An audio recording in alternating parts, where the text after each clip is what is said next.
Good morning, welcome back to my channel Indian girl মিষ্টি। আমি মিষ্টি তোমাদের সাথে অনেক দিন পর আমি ভিডিও শেয়ার করছি। আর আজকে কি হয়েছে জানো, আমাদের এই ছাদে অনেক কিন্তু পায়রা আসে।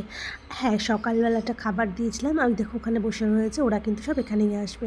আর আমি জামা কাপড় মেলছিলাম, আর জামা কাপড় মেলতে মেলতে একটা জিনিস দেখাই, দাঁড়াও তোমাদের। এই দেখো, পায়রা কখন ডিম পেড়ে দিয়ে চলে গেছে। আর আমি তো সেটা দেখে ভাবলাম এটা ভিডিও করবো না, তা তো হয় না, চলো একটু ভিডিওই করে নিই। আর দেখো, সবে ডিমটা পেড়েছে, হয়তো নয় ভোরের দিকে পেড়েছে, নাহলে রাতের দিকে পেড়ে দিয়ে গেছে।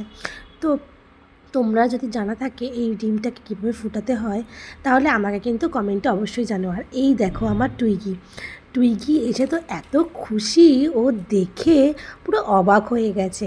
ও আমাকে বলছে, আচ্ছা, পায়রার ডিমটা ফুটলে যাকে দেখবে তাকেই কি মা বলে ডাকবে? আমি বললাম হ্যাঁ। বলছে আমাকেও? আমার না সত্যিই কিন্তু জানা নেই ডিমটাকে কিভাবে ফোটাতে হয়।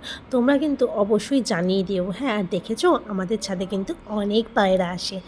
এই সকালে বিকেলে সবসময় কিন্তু এত পায়রাই থাকে।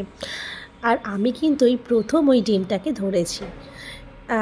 আমি কোনোদিনও পায়রা পাখিদের ডিম ধরিনি, এই প্রথম আমি ধরলাম। তোমরা কিন্তু অবশ্যই জানিও কিভাবে ডিমটাকে ফোটাতে হয়। তো আবারও দেখা হবে তোমাদের সাথে অন্য কোনো ভিডিও নিয়ে। আজকের মতন বাই বাই।